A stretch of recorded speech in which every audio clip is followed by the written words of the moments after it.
Welcome back student. आज हम abnormal uterine bleeding को डिस्कस करेंगे कि बेसिकली एबनॉर्मल यूट्राइन ब्लीडिंग क्या होता है।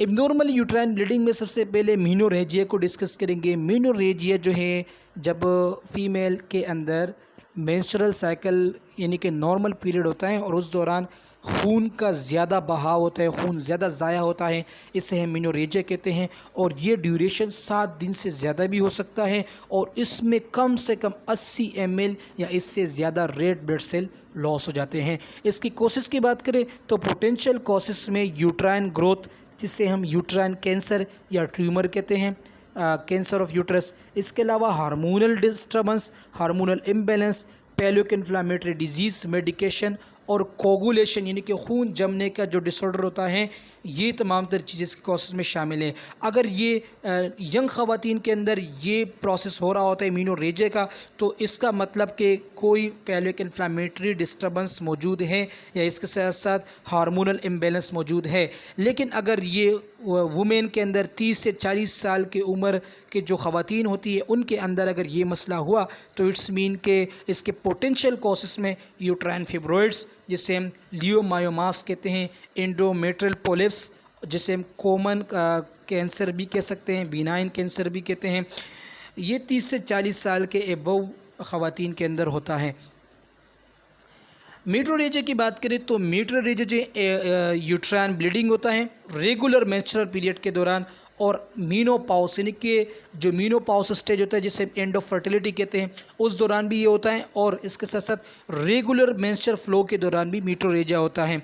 इसकी ट्रीटमेंट बहुत ज़रूरी है और अगर इसको ट्रीट नहीं किया गया तो ये कैंसर में भी कन्वर्ट हो सकता है, which is called uterine cancer. और इसकी वजह यानी कि ये जो मीनोरेजिया है ये कैंसर को इंडिकेट करता है।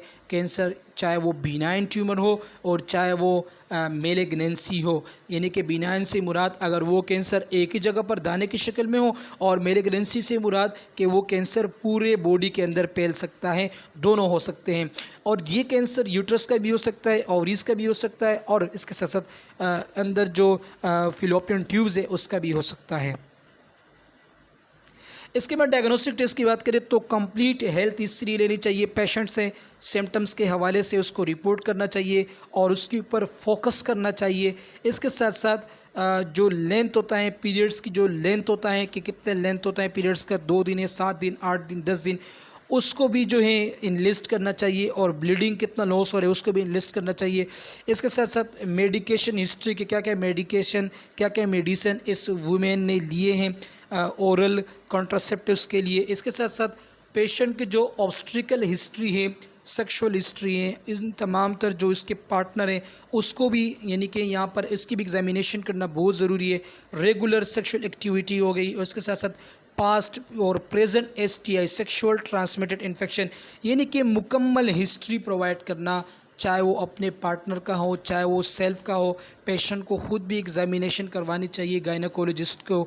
ये तमाम तर चीज़ें डायग्नोस्टिक टेस्ट में शामिल है। इसके साथ साथ जो पेप स्मेयर होता है, पेप स्मेयर के ज़रिए भी जो है एक स्मेयर बनाया जाता है, उसमें भी ऑब्ज़र्व किया जा सकता है। लेबोरेटरी टेस्ट में ब्लड टेस्ट हो गया, CBC, इसके अलावा थायराइड फंक्शन हो गया, थायराइड टेस्ट किया जाता है, उससे भी पता लगता है कि थायराइड हार्मोन कितनी सीक्रेट हो रहे हैं। इसके साथ साथ इंडोमीट्रियल बायोप्सी, जो इंडोमीट्रियल लेयर होते हैं यूट्रस के, उसको लेप्रोस्कोपी के ज़रिए काट दिया जाता है और उसको पैथोलॉजिकल लैब में भेज दिया जाता है और उसकी पैथोजेनिसिटी फाइंड करते हैं कि आया ये ग्रोथ हो रहा है, पेशेंट किस कंडीशन में है, इसकी वजह क्या है, पेशेंट कैंसर की तरफ जा रहा है या इसकी पोटेंशियल कॉज कैंसर है। ये तमाम तर चीज़ बायोप्सी के ज़रिए ही फाइंड आउट होती हैं।